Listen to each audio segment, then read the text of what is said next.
Okay guys, welcome to How To's channel. In today's tutorial, I'm going to show you how to use your Android device manager. So let's dive in. You go to your settings.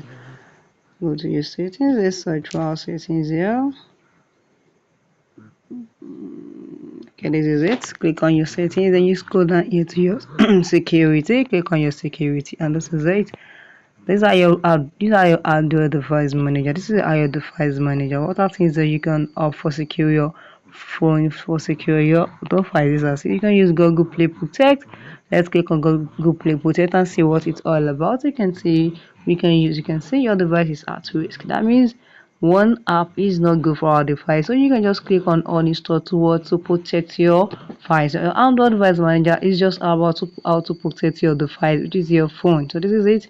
I've uninstalled this glamour file that was being detected by my device manager that it is a threat to my phone. So let's go back and now check another one now.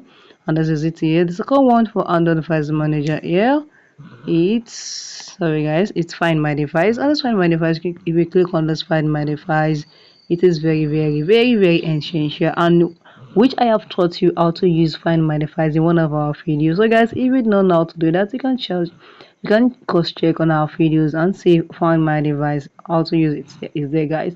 Now as you can see, so let's go back here. Now you can also use security update and Google Play system update. These are all your under your file, all your device manager. So you can use a skin lock, you can use a fingerprint, your face unlock, everything is under your device manager. So it's about how to secure your device, which is your phone. So if you find this video helpful, click the like button, share and comment.